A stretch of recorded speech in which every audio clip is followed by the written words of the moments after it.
नमस्कार, यो news 24 television prime time न्यूजमा स्वागत छ।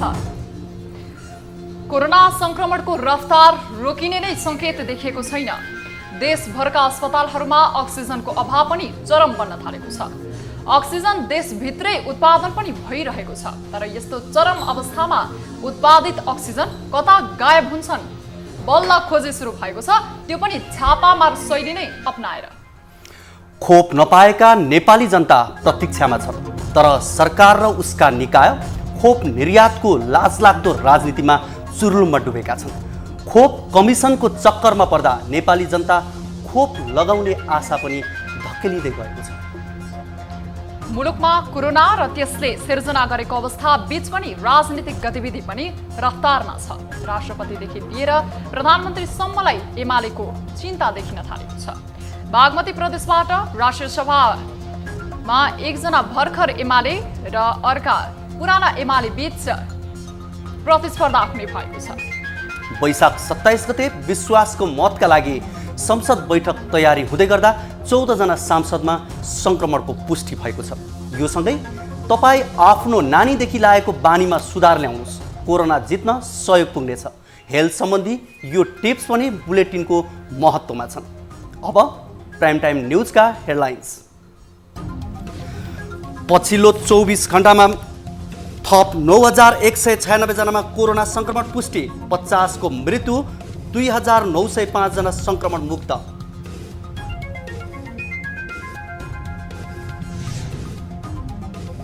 स्वास्थ्य मन्त्रालय र प्रधानमन्त्री कार्यालय बीच कुरा नमिल्दा खोप खरिदको चलखेल बिस्तारै सतहमा। खोप खरिद आफ्नो जिम्मेवारी नहुने भन्दै मन्त्रालय पन्छियो।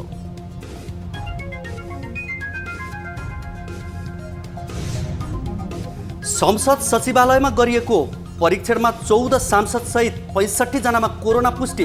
विश्वासको मत प्रक्रियामा संक्रमित सांसदलाई कसरी सहभागी गराउने भन्ने अन्योल।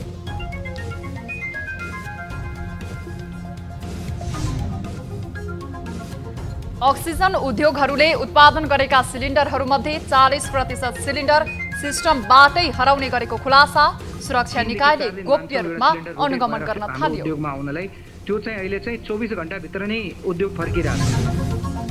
र एमाले विवाद सल्टाउन राष्ट्रपति भण्डारीले खेल्दै आएको सक्रिय भूमिकाको सर्वत्र आलोचना।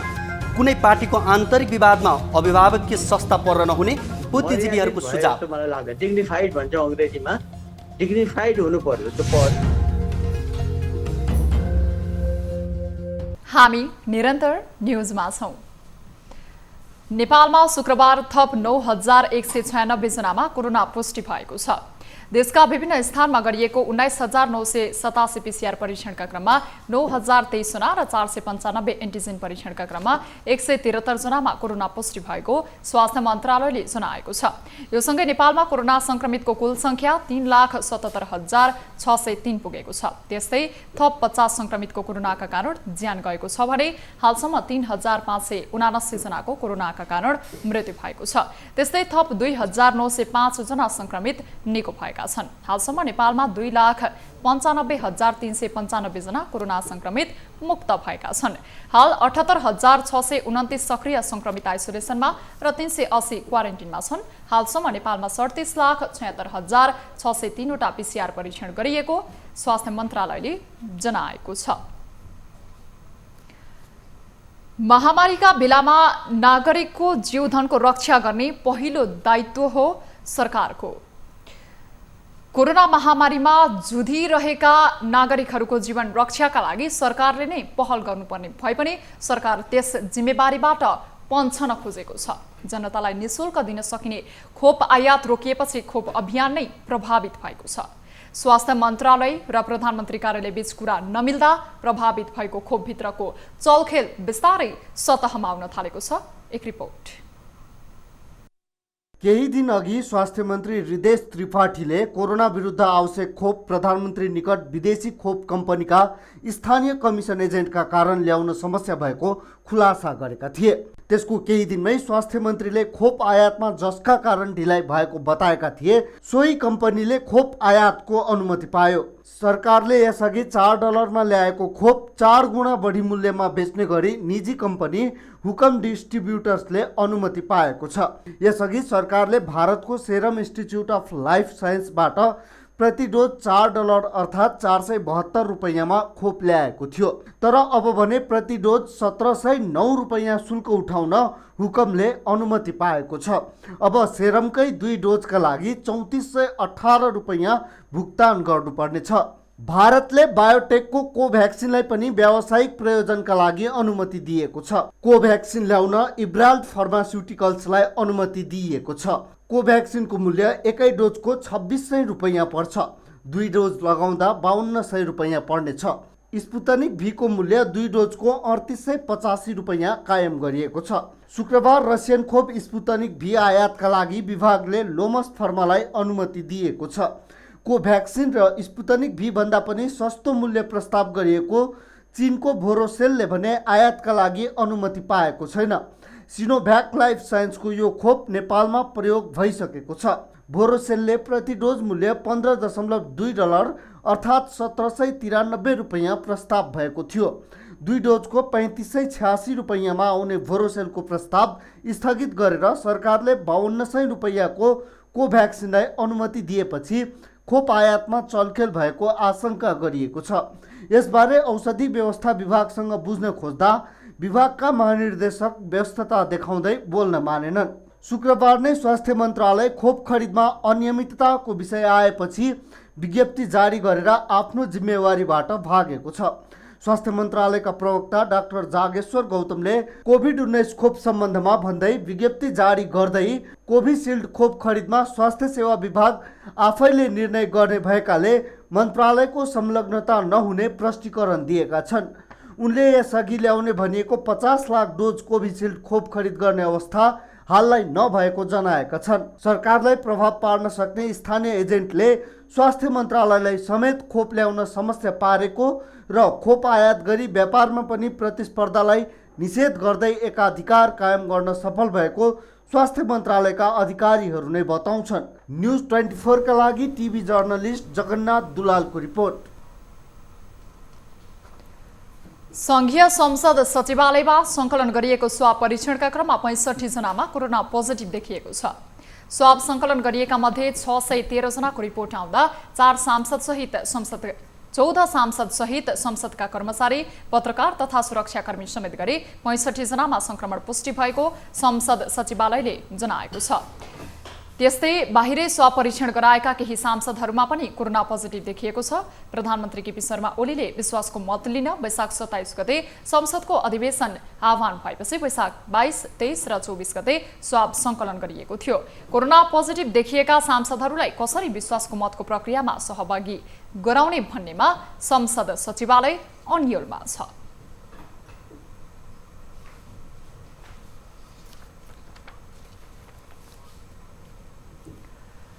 अक्सिजन उद्योगहरूले उत्पादन गरेका सिलिन्डरहरूमध्ये 40% सिलिन्डर सिस्टमबाटै हराउने र चोरी हुने गरेको छ। पछिल्लो समय कोरोनाको संक्रमण बढ्दै गर्दा नेपालमा उत्पादित सिलिन्डर भारततर्फ पनि चोरी निकासी हुने गरेको छ। एक रिपोर्ट। काठमाडौँ उपत्यका लगायत देशभरका अस्पतालहरूमा माग अनुसारको अक्सिजन आपूर्ति हुन नसकेका बेला अक्सिजनको कालोबजारी बढेको हो। यति बेला अस्पतालहरूमा सामान्य अवस्थाभन्दा 2 गुणा बढीदेखि 5 गुणासम्म अक्सिजनको माग बढेको छ। अक्सिजनको माग वात्तै बढेपछि कोभिडका बिरामीहरूलाई अस्पतालहरूले पनि महँगो दरमा अक्सिजन बिक्री गर्न थालेका छन्। अस्पतालहरूमा अक्सिजनको अभाव भएको गुनासो बढेपछि सरकारले गोप्य रूपमा निगरानी बढाएको छ। कोरोना संक्रमितहरूको संख्या बढिरहेको बेला अस्पतालहरूमा अक्सिजन अभाव भएपछि सुरक्षा निकायले गोप्य रूपमा अनुगमन र कारबाही बढाएको हो। वाणिज्य आपूर्ति तथा उपभोक्ता संरक्षण विभागको हकमा चाहिँ यस्ता वस्तुहरू चाहिँ कहाँ बढी र कहाँ कम छन् भन्ने हिसाबले पनि हिजो दिनभरि हामी स्थानीय प्रशासन, प्रहरी र वाणिज्य विभाग, औषधि व्यवस्था विभागको संयुक्त टिमले चाहिँ अनुगमन गर्दै जाँदा 7वटा अस्पतालहरू हामी प्रत्यक्ष गयौँ। उद्योगहरूले उत्पादन गरेका अक्सिजन सिलिन्डर सिमेन्ट, छड, स्टिल उद्योगहरूमा थन्किएकोले पनि बजारमा अक्सिजनको अभाव देखिएको अक्सिजन उद्यमीहरूले दावी गरेका छन्। कोरोना संक्रमितहरूको संख्या वात्तै बढेकाले अस्पतालहरूमा 2 देखि 5 गुणासम्म अक्सिजनको माग बढेको नेपाल अक्सिजन उत्पादक संघले जनाएको छ। नेपाल अक्सिजन उत्पादन संघका अनुसार देशभरका अस्पतालहरूमा दैनिक 12,000 भन्दा बढी सिलिन्डरको आवश्यकता रहेको छ। काठमाडौँ उपत्यकाका अस्पतालहरूमा नै दैनिक 8,000 सिलिन्डर अक्सिजन माग भइरहेको छ। अहिले उपत्यकाको सिभिल, पाटन, केएमसी, मेडिसिटी, अल्का, ओम, ह्याम्स अस्पतालहरूमा दैनिक 2 देखि 5 गुणाले अक्सिजनको माग बढेको छ। प्राय सबै कोभिड अस्पतालहरूमा अक्सिजनको माग बढेको हुँदा पनि अक्सिजनको आपूर्तिमा कमी आएको नेपाल अक्सिजन उत्पादक संघका अध्यक्ष गौरव शारदाले बताउनुभयो। 55 देखि 60,000 थान चाहिँ हाम्रो सर्कुलेसनमा छ। अरू चाहिँ हाम्रो सर्कुलेसन हुँदा बाहिर गइसके, के हराइसके, के हाम्रो चोरी भइसके हैन। प्रब्लम के छ भने अहिले चाहिँ अलि चाप बढेर सिलिन्डरको रोटेसन चाहिँ फास्ट भएको हो। एभरेजमा चाहिँ हामी चाहिँ 3 देखि 4 दिन मान्छौँ एउटा सिलिन्डर रोटेट भएर हाम्रो उद्योगमा आउनलाई। त्यो चाहिँ अहिले चाहिँ 24 घण्टाभित्र नै उद्योग फर्किरहेछ। नेपाली अक्सिजन उद्योगहरूमा दैनिक 17,000 सिलिन्डर अक्सिजन उत्पादन गर्ने क्षमता छ। हाल बजारमा अक्सिजन उद्योगको 1 लाख सिलिन्डर भए पनि 60,000 सिलिन्डर मात्रै सिस्टम रहेको छ। अक्सिजन उद्यमीहरूले 40,000 सिलिन्डर बजारबाट चोरी भएको दावी गरेका छन्। न्युज 24 का लागि टिभी जर्नलिस्ट नवराज चालिसेको रिपोर्ट। स्वास्थ्य मन्त्रालयले मेडिकल अक्सिजनको प्रयोग तथा आवश्यकता निर्धारण सम्बन्धी मापदण्ड 2078 ल्याएको छ। कोरोना संक्रमितको उपचार व्यवस्थापनमा अक्सिजन अपरिहार्य रहेकोले अक्सिजनको प्रयोग तथा आवश्यकतालाई सुनिश्चित गर्न मापदण्ड ल्याएको जनाएको छ।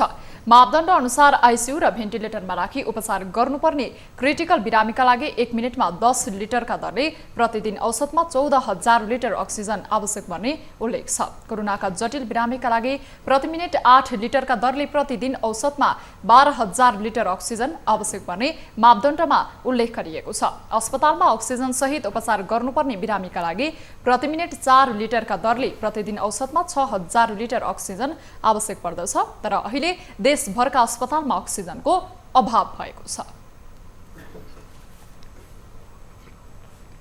हामी निरन्तर न्युजमा छौं। पछिल्लो समय कोरोना संक्रमितको संख्या बढ्न थालेपछि अस्पतालहरूमा अक्सिजनको अभाव हुन थालेको छ।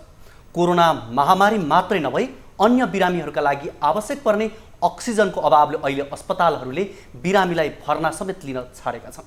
अस्पतालमा एकातिर बेडको अभाव छ भने अर्कोतिर अक्सिजनको अभावले बिरामीहरू दिनौं छटपटिएर मर्ने अवस्था छ।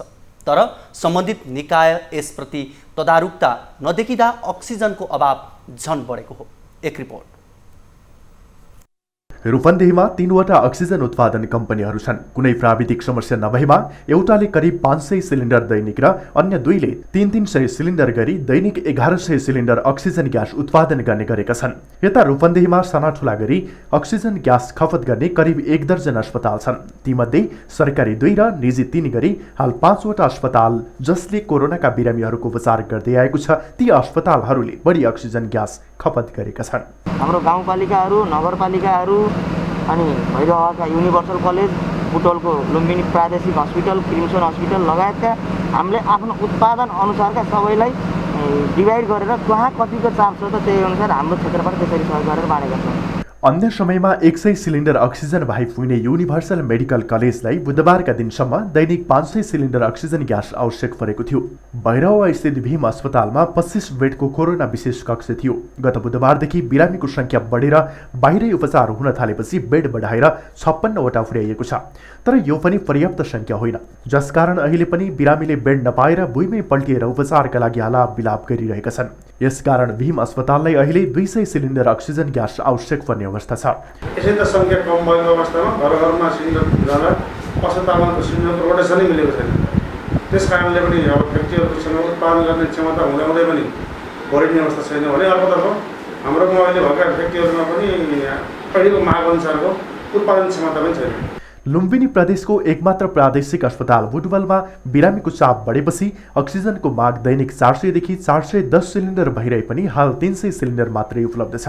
अन्य कतिपय जरुरी रहेका बिरामीहरूलाई समेत अक्सिजन ग्यास सिलिन्डर छैन। अक्सिजन अभावकै कारण कतिपय बिरामीको अवस्था निकै गम्भीर बन्न थालेको छ। हाम्रो बच्चा भन्ने जान छैन। अब एउटा अक्सिजन लगाउने मान्छे 1 घन्टा पछि आयो त्यहाँ अक्सिजन लगाइदिन मसित अलरेडी छ अक्सिजन भने पनि 1 घन्टा पछि आउँछ त्यहाँ भने त्यो मान्छे मर्दैन भने कसरी बाँचै जान्छ यो हस्पिटलबाट गाह्रो भइरहेको अहिले 3 दिन भयो अस्ति बहिनीको यस्ता थियो र घरमा मैले 22,000 पैसा खोजेर पठाएर उपचार गरेर ल्याएको अस्तिसम्म त बिहानसम्म थियो अहिले खोज्दा नपाए धन बहिनीको घरबाट राखेको एक्स्ट्रा लगेर बहिनी मैले धन्न बचाएँ अब आदि छ अब कहाँ खोज्न जाऊँ म विद्युतको पनि उचित व्यवस्थापन नहुँदा कतिपय उत्पादकहरूले मेसिन सञ्चालन गर्न समेत पाएका छैनन्। अवस्था यस्तै रहने हो भने मागभन्दा आधा मात्रै पूर्ति हुँदा अक्सिजन ग्यास अभावकै कारण बिरामीहरूले ज्यान गुमाउनु पर्ने अवस्था धेरै टाढा छैन। बेलैमा सरकारले ध्यान दिन नसक्ने हो भने अवस्था झन भयावह हुन सक्छ। न्युज 24 का लागि रूपन्देहीबाट टिभी जर्नलिस्ट शिव डुम्रेको रिपोर्ट। नेपालमा हाल फैलिरहेको कोरोना भाइरस अत्याधिक छिटो संक्रमण हुने र एकै व्यक्तिले धेरैजनालाई सार्न सक्ने खालको भएकै कारण बिरामी हुने र मृत्यु हुनेको संख्या दिनौँ बढ्दो छ। स्वास्थ्य क्षेत्रका विज्ञले हेल्थ चेक्राईले ज्यानै लिन्छ है, मास्क लगाउन नछोडौँ, सावधानी बनाऊ भन्दा भन्दै पनि हामी ज्यान लिने कुरालाई बेवास्ता गरिरहेका छौँ र जोखिम बढाइरहेका छौँ। तर त्यही मास्क लगाउँदा, भौतिक दूरी राख्दा र समयमा साबुन पानीले हात धुँदा भाइरस नियन्त्रण हुने वैज्ञानिक कारण भए पनि हामी यसको पालना गर्न झन्झट गरिरहेका छौँ। एक रिपोर्ट।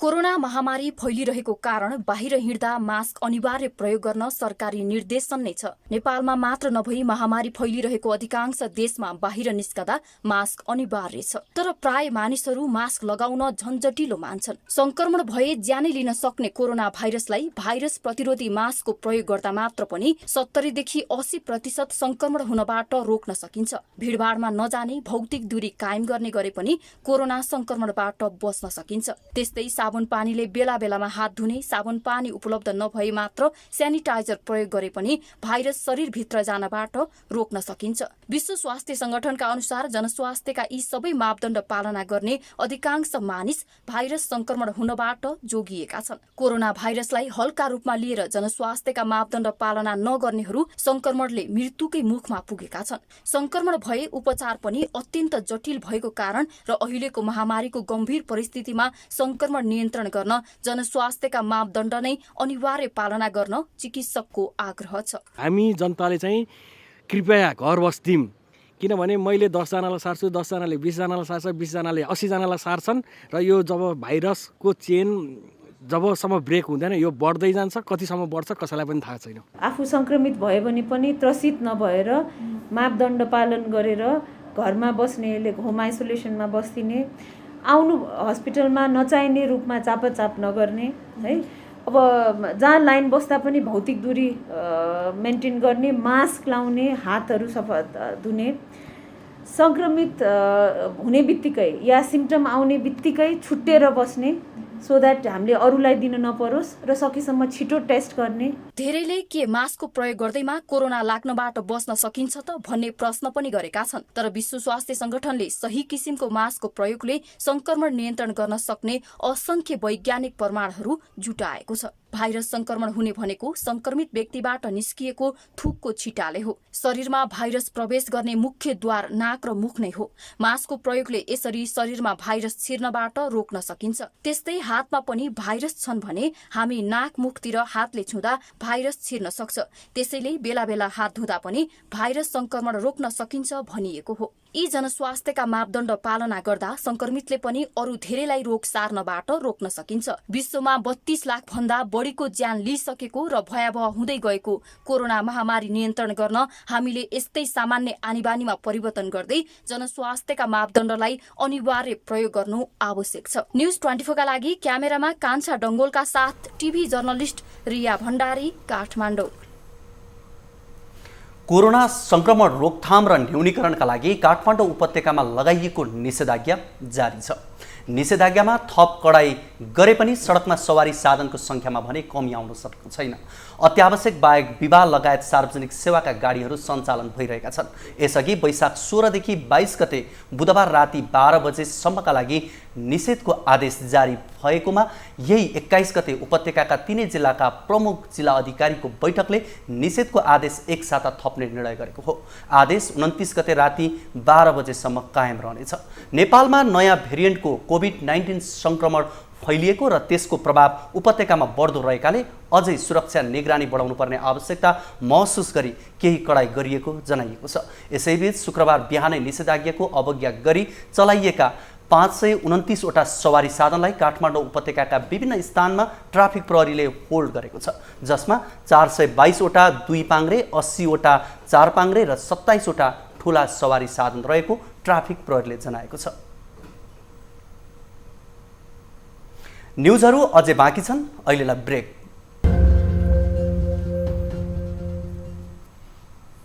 हामी निरन्तर न्युजमा छौँ। कोरोना जोखिमको चुनौती बढ्दै जाँदा जिल्ला प्रशासन कार्यालय कञ्चनपुरले जिल्लाका स्थानीय तहहरूमा अनुगमन गरेको छ। बढ्दै गइरहेको कोरोना संक्रमण न्यूनीकरणमा स्थानीय तहको योजना र आइसोलेसनका साथै क्वारेन्टिनको बारे बुझ्न बुधबार अनुगमन गरिएको हो। गड्डाचौकी नाकामा चेक जाँच गर्दा कोरोना पोजिटिभ आएका मानिसमध्ये लक्षण भएकालाई अस्पताल पठाउने र बाँकीलाई आइसिएचको आइसोलेसन कक्षमा राख्दै आएको स्वास्थ्य कार्यालय कञ्चनपुरले जनाएको छ। तीव्र रूपमा बढिराखेको महामारी अर्को चाहिँ हाम्रो जिल्ला चाहिँ बोर्डर नजिक भएको कारणले गर्दाखेरि पनि भयो र अहिले हामीले चाहिँ यहाँ स्वास्थ्य कार्यालय कञ्चनपुरले आइसोलेसन सेन्टर पनि हामीले सञ्चालन गरेका छौँ। मापदण्ड गाइडलाइन अनुसार गड्डाचौकी नाकाबाट नेपाल भित्रिने मान्छेहरूको स्वास्थ्य चेक जाँच गर्छौँ र त्यो चेक जाँच पछि पोजिटिभ आएकोहरूलाई चाहिँ हामीले लक्षण भएकालाई हस्पिटलतिर पठाउँछौँ। कञ्चनपुरमा तीव्र रूपमा फैलिरहेको कोरोना संक्रमणलाई रोकथाम गर्न स्थानीय तहले के कस्तो योजना बनाएको छ भन्ने बारेमा बुझ्ने प्रयास गरिएको जिल्ला प्रशासन कार्यालय कञ्चनपुरको भनाइ छ। पनि आफ्नो स्थानीय तहमा सबैको तयारी चाहिँ दुरुस्त हुनुपर्ने भनेर हामीले निकै समन्वय गरिरहेका छौँ र यसै सिलसिलामा हिजोदेखि हामी स्थानीय तहहरूको तयारी, त्यहाँको समस्या, हामीले गर्न सक्ने समन्वय सहजीकरणको विषयमा स्थानीय तहसँग समन्वयको सिलसिलामा हामी फिल्डमा निस्किएका हौँ।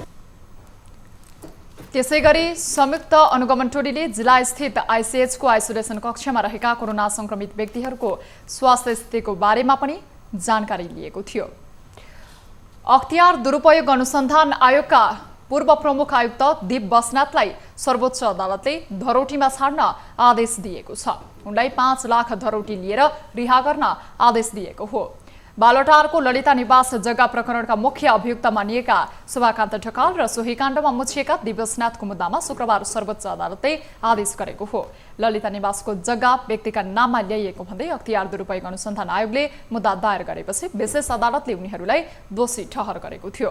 2077 साल माघ 10 गते विशेष अदालतले शोभाकान्त ढकाललाई ललिता निवास जग्गा प्रकरणमा दोषी ठहर गर्यो। विशेष अदालतको आदेशपछि थुनामा रहेका ढकालले थुना बाहिर रहेर मुद्दा लड्न पाऊँ भन्दै सर्वोच्च अदालतमा बन्दी प्रत्यक्षीकरणको रिट दायर गरेका थिए। सोही रिटमा शुक्रबार सर्वोच्च अदालतमा न्यायाधीशहरू आनन्द मोहन भट्टराई र ईश्वर प्रसाद खतिवड़ाको संयुक्त इजलासमा पेशी भएको थियो। न्यायाधीशहरूको ढकाललाई थुनामुक्त गर्ने कि नगर्ने भन्नेमा राय बाझिएपछि ढकालको मुद्दा अब पूर्ण इजलासमा सुनवाई हुनेछ।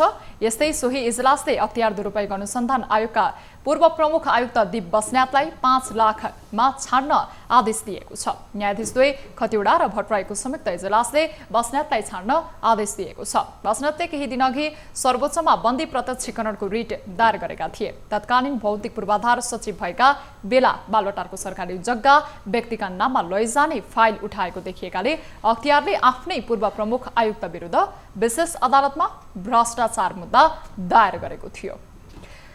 कोरोना महामारीसँग नागरिक जुधिरहेका बेला सरकारको प्राथमिकता नागरिकको जीवन रक्षा बन्नुपर्ने हो। तर विडम्बना भन्नुपर्छ, प्रधानमन्त्री केपी ओलीलाई संसदमा विश्वासको मत टेस्ट गर्न मन लागेपछि एकाएक कोरोना नियन्त्रणको विषयान्तर भएको छ। प्रधानमन्त्री ओली मात्र होइन, पछिल्लो राजनीतिक गतिविधिमा शीतल निवास समेत व्यस्त हुन पुगेको छ। एक रिपोर्ट। राष्ट्रपति विद्यादेवी भण्डारीसँग प्रधानमन्त्री ओलीले सातामा कतिपटक शीतल निवास पुगेर भेटघाट गर्नुपर्ने हो? कुनै नियममा तोकिएको छ कि? केही दिनदेखि प्रधानमन्त्री ओली बिहान, दिउँसो, साँझ, राति चारै प्रहर शीतल निवास धाइरहेका छन्। कतै उत्तर र दक्षिणका छिमेकीसँग सामरिक विवाद त बढेको होइन, वरिष्ठ पत्रकार किशोर नेपालले बिहिबार गर्नुभएको ट्विट हो यो। नेपालले आफ्नो ट्विटर ह्यान्डलमा यस्तो लेखिरहँदा प्रधानमन्त्री केपी शर्मा ओली बिहिबार मात्रै राष्ट्रपति भेट्न शीतल निवास दोस्रो पटक पुग्नु भएको थियो। उसो त पार्टीभित्र अप्ठ्यारो पर्दा र विपक्षीहरूले घेराबन्दी गर्न थालेपछि प्रधानमन्त्रीको शीतल निवास आउजाउ बढेको छ। विश्लेषकहरू नेपालमा राष्ट्रपति संस्था स्थापना भएको दशक बितिसक्दा पनि अझै त्यो संस्थाले कसरी काम गर्ने स्थापित हुन नसकेको बताउँछ। कुनै पनि पार्टीको आन्तरिक विवादको विषयमा राष्ट्रपति पर्न नहुने विश्लेषकहरूको मत छ। राष्ट्रपति भनेको सबैको साझा एउटा त्यो पद हो। त्यो संस्था भनेको सबैको लागि, नेपालीको लागि हो, कुनै एउटा दलको लागि होइन। तर अहिलेको जुन गतिविधि हेर्दाखेरि चाहिँ मर्यादित भए जस्तो मलाई लाग्छ। डिग्निफाइड भन्छ अङ्ग्रेजीमा, डिग्निफाइड हुनु पर्यो त्यो पद। देखिनलाई पनि बाहिर देखिँदाखेरि पनि त्यो चाहिँ निष्पक्ष छ, सबैको साझा हो त्यो भन्ने पार्न सक्नुपर्छ। सामान्यतया सरकार प्रमुख र राष्ट्र प्रमुख बीच भेट हुनु स्वाभाविक विषय हो। राष्ट्रिय सङ्कट आउँदा वा ठुला राजनैतिक परिवर्तनको अवस्थामा उनीहरू बीच पटक पटक भेट हुन सक्छ। हुन त नेपालमा पनि अहिले कोरोना महामारीका कारण देश ठुलै सङ्कटमा छ। तर बिहिबार एकै दिन भएको 2 पटकको भेट कोरोना महामारीका विषयमा भन्दा नेकपा एमाले भित्रको आन्तरिक विवादमा केन्द्रित रहेको बताइन्छ।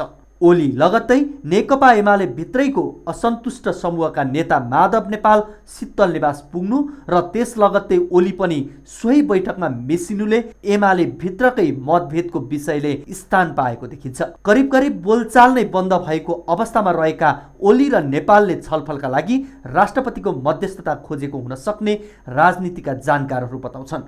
यसअघि पनि एमाले भित्रको विवाद मिलाउन राष्ट्रपतिको सक्रियता भएको भन्दै आलोचना नभएको होइन। तर राष्ट्रपति कार्यालय भने यस्तो आरोप अस्वीकार गर्छ। अहिले तपाईहरूले के गरिराख्नु भएको छ?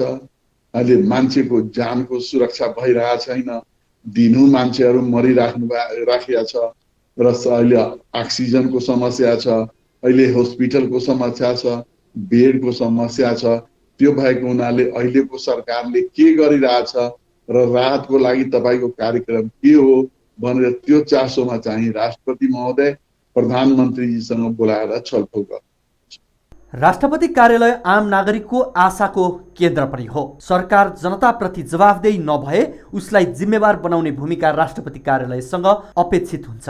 कोरोना महामारीको विषम अवस्थामा काम नभइरहँदा त्यसबारे राष्ट्रपति कार्यालयले प्रधानमन्त्रीसँग चासो राखेको हो भने सो भेट स्वाभाविक नै मान्नुपर्ने हुन्छ। तर जब जब एमाले भित्र विवाद हुन्छ, ओली नेतृत्वको सरकार सङ्कटमा पर्छ, त्यति बेला देखिने सक्रियतालाई भने कतिपयले अस्वाभाविक ठान्ने गरेका छन्। न्युज 24 टेलिभिजनका लागि टिभी जर्नलिस्ट जगन्नाथ दुलालको रिपोर्ट। कोरोना संक्रमितहरूको उपचारका लागि अक्सिजनको अभाव देखिएपछि सुनसरीको इटहरी उपमहानगरपालिकाका जनप्रतिनिधिहरूले अक्सिजन उत्पादन गर्ने उद्योगहरूमा अनुगमन गरेका छन्। प्रदेश 1मा हाल 6वटा अक्सिजन उत्पादन गर्ने उद्योगहरू छन्। तीमध्ये 2वटा उद्योग सुनसरीको इटहरी उपमहानगरपालिकामा छन्। अक्सिजन उत्पादनको अवस्था बुझ्न इटहरी उपमहानगरको उपमेयर लक्ष्मी गौतम लगायतको टोलीले उद्योगहरूमा स्थलगत अनुगमन गरेका छन्। अनुगमनका क्रममा उत्पादकले अक्सिजनको अभाव नभए पनि अक्सिजनका लागि आवश्यक सिलिन्डरको भने अभाव हुन सक्ने बताएका छन्। यहाँको उत्पादन दिनको अब त्यही 100-150 सिलिन्डर जस्तो दिनको उत्पादन हुन्छ होइन। सिलिन्डर हामीसँग स्टक अलिकति छ होइन। जस्तो बाहिर मार्केटमा जुन हल्ला छ त्यो अक्सिजनको मात्रा कमी हुन्छ भन्ने होइन, त्यो चाहिँ अहिले छैन हाम्रोमा चाहिँ होइन। हामी अलिअलि सकेसम्म चाहिँ हाम्रोबाट प्रयास गरिदिन्छौँ होइन, अक्सिजनको मात्रा पुर्याइदिने होइन। त्यसले गर्दाखेरि अक्सिजनको स्टक खासै धेर पनि अलिअलि जस मार्केटमा हल्का आवश्यक परेको अवस्थामा पुर्याउन सक्छ। देशभर अक्सिजन भण्डारण गर्न थालेको खबर आएसँगै इटहरीमा पनि आवश्यक नपर्ने केहीले भण्डारण गर्न थालेको आशंका गरिएको छ, जसले गर्दा भविष्यमा सिलिन्डरको अभाव हुन सक्ने भएकोले अक्सिजनको अनावश्यक भण्डारण नगरिदिन इटहरी उपमहानगरपालिकाकी उपप्रमुख लक्ष्मी गौतमको आग्रह छ। स्टक गरिरहनु भएको छ त्यो गर्न जरुरी छैन। कोही एउटा बिरामी नपरेको परिवारले लगेर अक्सिजन चाहिँ घरमा स्टक राखिदिनु भयो भने सिलिन्डरको अभाव भयो भने अर्को बिरामी भएको परिवारलाई सिलिन्डर नहुन सक्छ। अक्सिजनको ग्यासको कुनै पनि अभाव छैन, बरु सिलिन्डरको चाहिँ भोलि अभाव हुनसक्छ। त्यसरी लगेर घर घरमा हामीले जाम गरेर राख्यौँ भने त्यसले गर्दा जति बेला पनि आवश्यक परेको बेला हामीले यो फ्याक्ट्रीमा आएर सोझै हामी अक्सिजन लिन सक्छौँ। अनावश्यक रूपमा भविष्यका लागि अक्सिजन भण्डारण गर्नाले कोरोना संक्रमितहरूका लागि आवश्यक मात्रामा अक्सिजन आपूर्तिमा समस्या हुने देखिएको छ। अक्सिजन सिलिन्डर अभावका कारण पूरै क्षमतामा उत्पादन गर्न नसकिएको उद्योगीहरूको भनाइ छ। हामी निरन्तर न्युजमा छौं। बागमती प्रदेशमा राष्ट्रिय सभा सदस्य उपनिर्वाचनका लागि नेकपा एमालेबाट रामबहादुर थापा बादल र स्वतन्त्र उम्मेद्वार खिमलाल देवकोटाको उम्मेदवारी परेको छ। बागमती प्रदेशको राजधानी हेटौँडा स्थित निर्वाचन अधिकृतको कार्यालयमा बादल र देवकोटाले उम्मेदवारी दर्ता गराएका हुन्। बादलको प्रस्तावमा बागमती प्रदेशका मुख्यमन्त्री डोरमणि पौडेल र समर्थकमा सामाजिक विकास मन्त्री सरस्वती बस्नेत रहेका छन्। स्वतन्त्र उम्मेदवार देवकोटालाई नेपाली कङ्ग्रेस, नेकपा माओवादी, केन्द्र जनता समाजवादी पार्टी, नेकपा एमालेको माधव नेपाल समूहको समर्थन रहेको छ। देवकोटाको प्रस्तावकमा नेकपा माओवादी केन्द्र बागमती प्रदेश सभा संसदीय दलका नेता शालिग्राम जमरकटेल र समर्थक नेपाली कङ्ग्रेस संसदीय दलकी प्रमुख सचेतक राधा घले रहेकी छन्। राष्ट्रिय सभा सदस्य उपनिर्वाचनमा नेपाल मजदुर किसान पार्टीले पनि छुट्टै उम्मेदवारी दिएको छ। नेमकिपाका उम्मेदवार कृष्णबहादुर तामाङको प्रस्तावकमा बागमती प्रदेश सभा सदस्य सुरेन्द्र राज गोसाई र समर्थकमा सिर्जना सैन्जु रहेका छन्। प्रधानमन्त्री केपी शर्मा ओलीले संवैधानिक परिषदको बैठक बोलाउनु भएको छ। सोमबार संसदमा विश्वासको मत लिन लाग्नुभएका प्रधानमन्त्रीले आइतबार संवैधानिक परिषदको बैठक बोलाउनु भएको हो। लोकसेवा आयोग, अख्तियार दुरुपयोग अनुसन्धान आयोग लगायतका संवैधानिक अङ्गमा रिक्त पदपूर्तिका लागि सिफारिसका लागि उहाँले परिषदको बैठक बोलाउनु भएको हो। संवैधानिक काम, कर्तव्य र अधिकार सम्बन्धी अध्यादेश ल्याउनुभएका प्रधानमन्त्री ओलीले बहुमत सदस्य नियुक्त सिफारिस गर्न मिल्ने व्यवस्था गर्नुभएको थियो।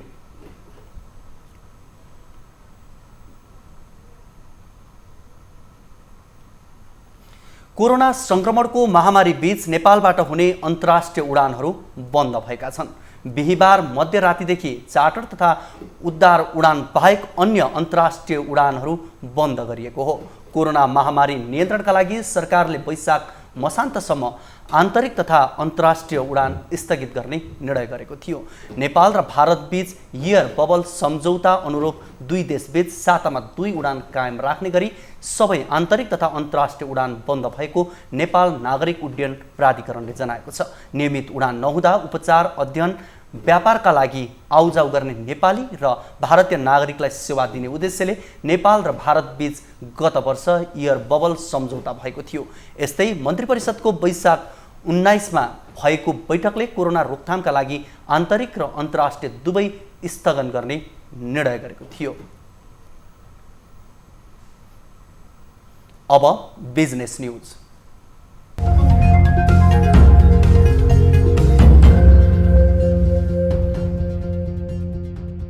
कोभिडको महामारीका कारण राष्ट्रिय गौरवका आयोजनादेखि स्थानीय तहसम्मका विकास निर्माणका आयोजना अवरुद्ध भएका हुन्। यी विकास आयोजनाहरूमा प्रत्यक्ष तथा अप्रत्यक्ष रूपमा 5 लाखभन्दा बढी श्रमिक आबद्ध छन्। कोभिडबाट सडक, पुल, सुरुङ र बाँध बनाउनेदेखि सहर बजारमा घर बनाउने निर्माण कार्यहरू समेत प्रभावित छन्। कोभिडका कारण राष्ट्रिय तथा क्षेत्रीय र स्थानीय तहमा रहेका 500 भन्दा बढी सडक निर्माण आयोजना प्रभावित भएका छन्।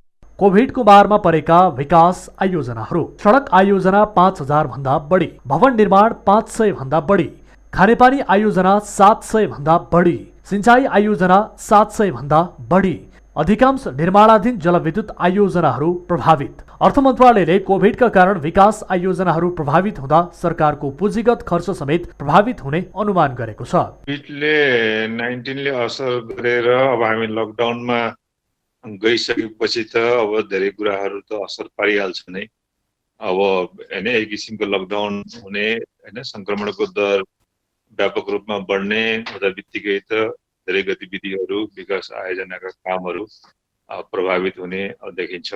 सरकारले चालू आर्थिक वर्षमा 3 खर्ब 52 अर्ब 91 लाख 75 हजार पुँजीगत खर्च गर्ने लक्ष्य राखेको थियो। कोरोना महामारीको प्रभाव र पछिल्लो पटक सरकारले प्रभावित जिल्लाहरूमा निषेधाज्ञा जारी गरेपछि थप विकास आयोजनाहरू प्रभावित भएको नेपाल निर्माण व्यवसायी महासंघले जनाएको छ। कतिपय निर्माण आयोजनाहरू भारतीय र चिनिया कामदारमा निर्भर छन्। सरकारले सार्वजनिक तथा निजी तवरका निर्माण स्थलका लागि छुट्टै स्वास्थ्य मापदण्ड प्रोटोकल ल्याएको छैन। कतिपय निर्माण व्यवसायीले भारतबाट श्रमिकलाई सोझै निर्माण स्थलमा लगेर काम लगाइरहेको अवस्था पनि छ। राजमार्गको विस्तार, प्रसारण लाइन तथा सब स्टेशन बनाउने आयोजना, सिंचाई आयोजनाहरूमा भारतीय कामदार र प्रविधिको वर्चस्व रहेको हुँदा ती आयोजनाहरू प्रत्यक्ष प्रभावित हुने भएको छ।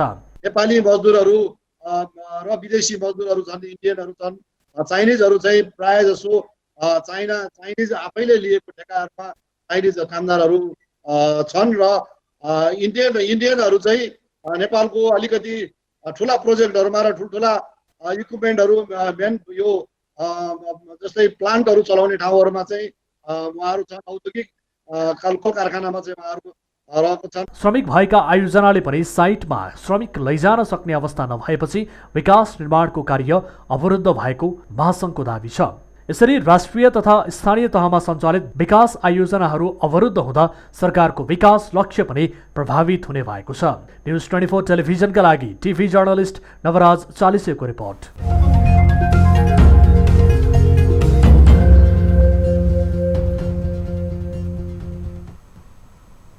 न्युजहरू अझै बाँकी छन्, अहिलेलाई ब्रेक।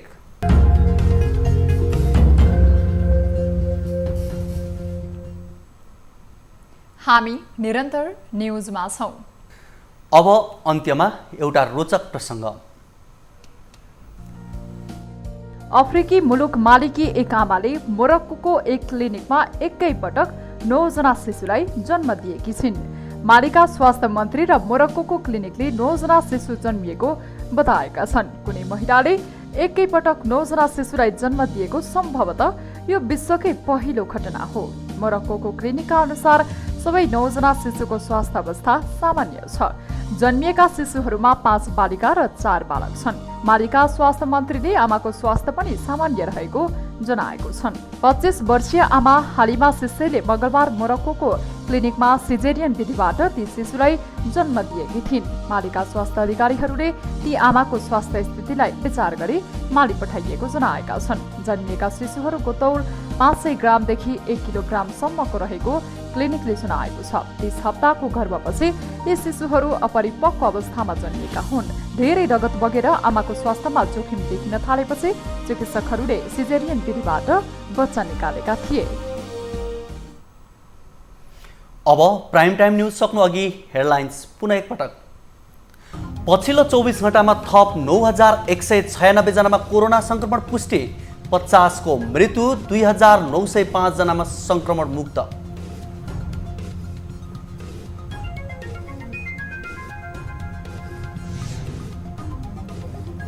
स्वास्थ्य मन्त्रालय र प्रधानमन्त्री कार्यालय बीच कुरा नमिल्दा खोप खरिदको चलखेल विस्तारै सतहमा। खोप खरिद आफ्नो जिम्मेवारी नहुने भन्दै मन्त्रालय पन्छियो।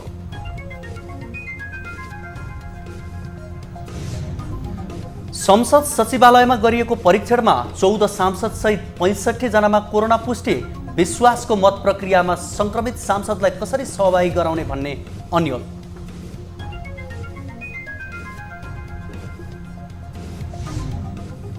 अक्सिजन उद्योगहरूले उत्पादन गरेका सिलिन्डरहरूमध्ये 40% सिलिन्डर सिस्टमबाटै हराउने गरेको खुलासा। सुरक्षा निकायले गोप्य रूपमा अनुगमन थाल्यो। हाम्रो उद्योगमा आउनलाई त्यो चाहिँ अहिले चाहिँ 24 घण्टाभित्र नै उद्योग फर्किरहेको छ। र एमाले विवाद सल्टाउन राष्ट्रपति भण्डारीले खेल्दै आएको सक्रिय भूमिकाको सर्वत्र आलोचना। कुनै पार्टीको आन्तरिक विवादमा अभिभावकीय संस्था पर्न नहुने बुद्धिजीवीको सुझाव। मर्यादित भयो जस्तो मलाई लाग्छ। डिग्निफाइड भन्छ अंग्रेजीमा, डिग्निफाइड हुनु पर्यो त्यो पद।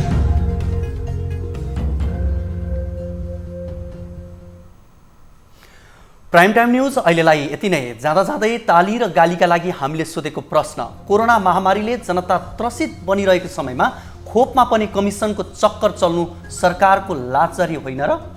हो भन्नेले तालीमा र होइन भन्नेले गालीमा भोट गर्नुहोला। हाम्रो पात्रको एप्समा गएर ताली र गालीका लागि भोट गर्न सक्नुहुनेछ। थप न्युजका लागि हाम्रो वेबसाइट www.news24nepal.com हेर्नुहोला। साथै हामीलाई फेसबुक, ट्विटर र युट्युबमा पनि फलो गर्न सक्नुहुनेछ। यस्तै मोबाइल, इमेल र भाइबरबाट न्युज 24 को हेल्प डेस्कमा केही समस्या र गुनासा छन् भने सम्पर्क गर्न सक्नुहुनेछ। हामी निरन्तर न्युजमा छौं। नमस्ते।